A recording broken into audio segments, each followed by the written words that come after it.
नारायण भट्ट जी ने तीनों नदियों को यहाँ प्रकट किया था। उनकी ये प्यारी प्यारी कुटिया है। तो कितना अच्छा इत्तेफाक है कि आज मंगलवार है। वो कहते हैं कि नारायण भट्ट जी की भक्ति से वो प्रकट हुई थी। बिन पिए ही नशा हो जाता है जो राधा राधा गाता है। तो इस सुंदर मधुर भजन सुनने के बाद जो हमने सुबह मंगला आरती में सुना, आज हम फिर पहुंच गए हैं ऊंचे गांव ललिता सखी जी के गांव। और पिछले दिनों जो कुछ स्थान यहाँ के रह गए थे दर्शन के लिए, मैंने भी नहीं किए, आपने भी नहीं किए, तो वो हम दर्शन करने चलते हैं। तो एक नारायण भट्ट जी की समाधि है, वहीं पर त्रिवेणी कूप है और एक दाऊ जी का मंदिर है। ये दो प्रमुख स्थान है जहाँ पर हमने अभी दर्शन नहीं किए हैं। तो बाबा ये त्रिवेणी कूप कहाँ से, इधर से आते हैं क्या? नारायण भट्ट जी की समाधि। जी राधे राधे। तो गांव का ये रास्ता है और जहाँ से हम आगे अभी जाएंगे तो दाऊ जी का मंदिर पड़ेगा और ललिता सखी का मंदिर यहाँ ऊपर दिख रहा होगा, शायद पीछे दिख रहा है वो पीला पीला, वो ये वाला जहाँ पर हम कल दर्शन करके आए हैं। तो आज हम नारायण भट्ट जी की समाधि चलते हैं, वहाँ दर्शन करते हैं और यहाँ के जो प्रमुख तीर्थ हैं वो हम देखते हैं। तो ये सुंदर आपको आश्रम इस तरह से नज़र आता है।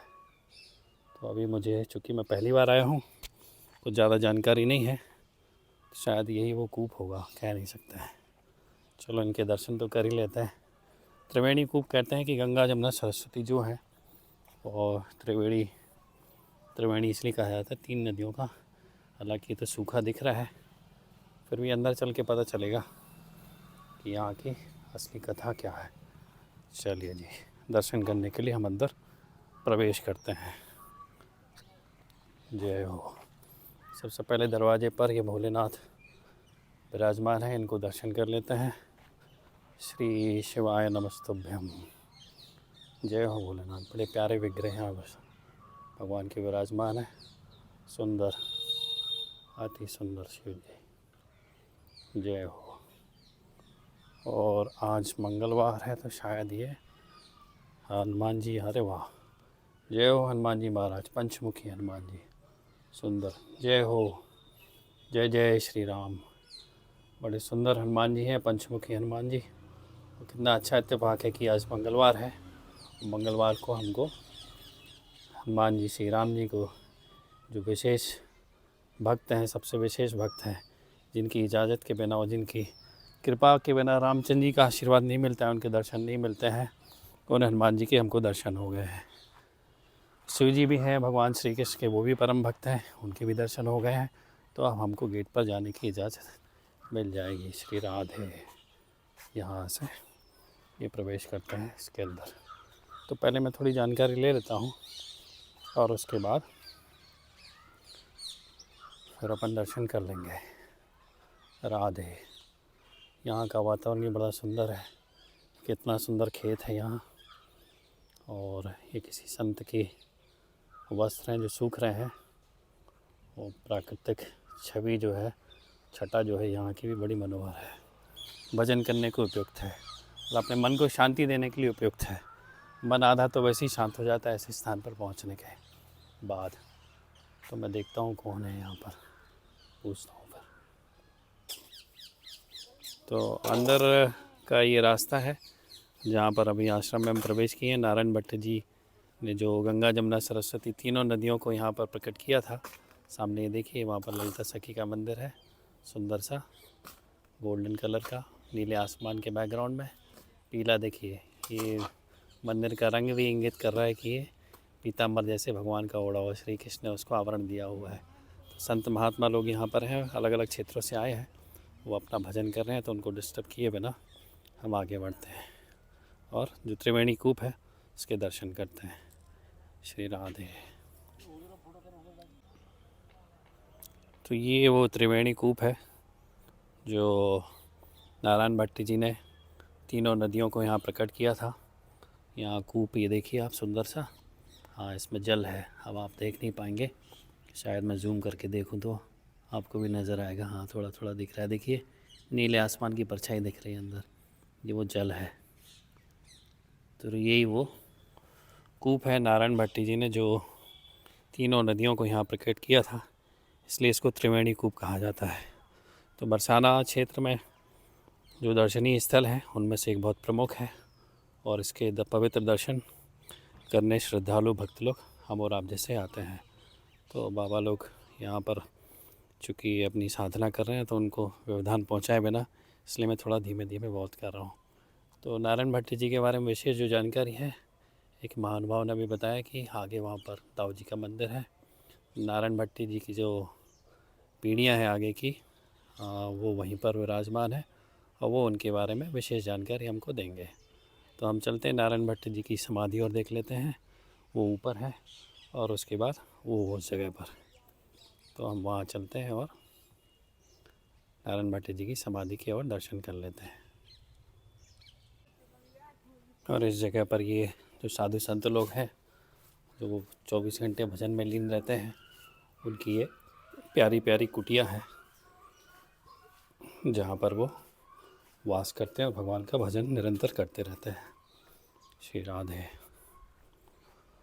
और ये दूसरी तरफ यहाँ भी कुटिया है। कभी संत महात्मा ने हमको बताया था कि इधर वो रास्ता जाता है दर्शन के लिए।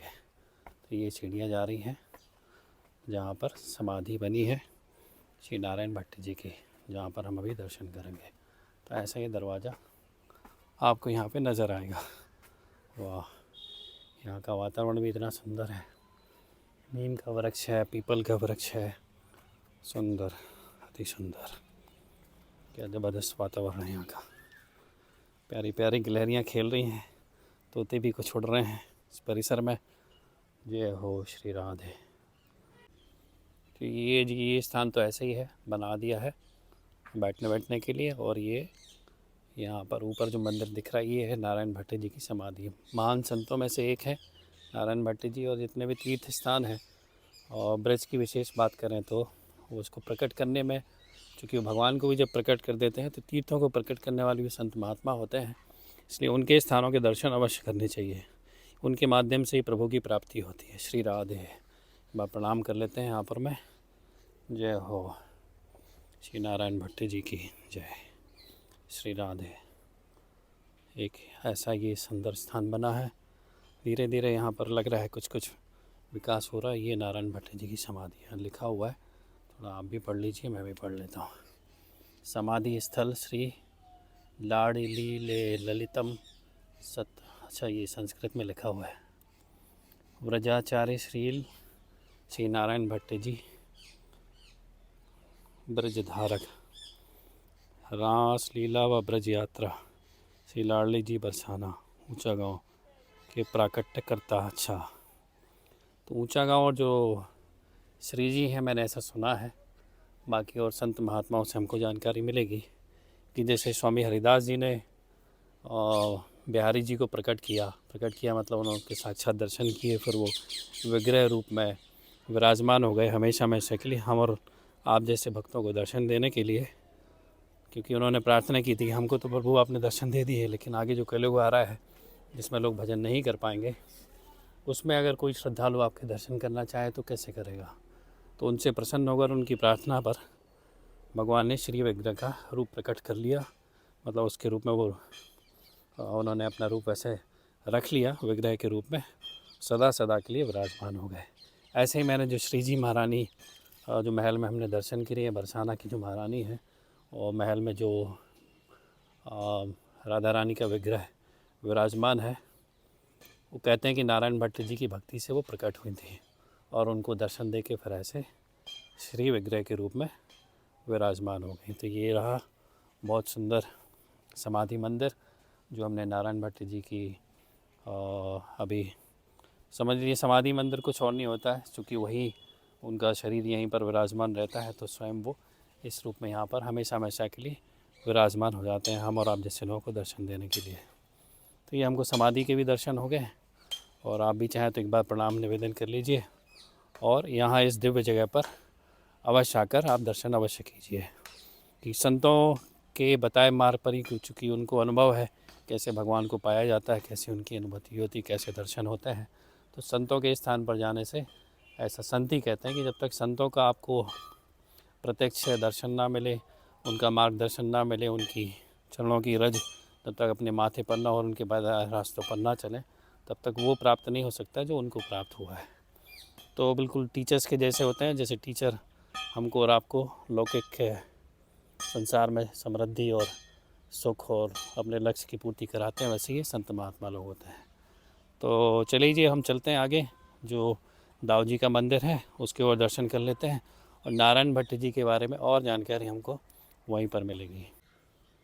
ये नारायण भट्ट जी का स्थान है जहाँ पर हमने अभी दर्शन किए, और इसके ठीक इधर से जो सामने रोड गई है बाएं तरफ से, यहाँ से हम आए थे गांव से, बरसाना से, जहाँ से गाड़ी आ रही है, और ये गाड़ी जा रही है वहाँ पर दूसरे रास्ते जहाँ पर बलदाऊ जी का मंदिर है, वहाँ पे हम दर्शन करने के लिए चल रहे हैं। तो दाऊ जी का मंदिर जो है वो यहाँ पर गांव में, ऊँचे गांव में, इस तरह से जब आप पहुँचेंगे तो ऐसा ही आपको गेट मिलेगा, उसमें हम प्रवेश करते हैं। रास्ता इधर गया है, पता नहीं कहाँ गया, गांव में गया होगा।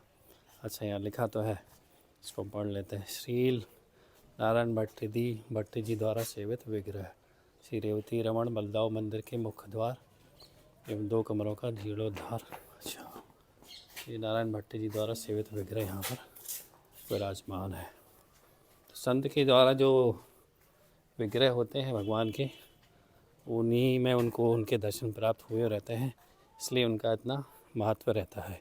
संत लोग दिख रहे हैं, कुटिया दिख रही है, हम चल के दर्शन करते हैं।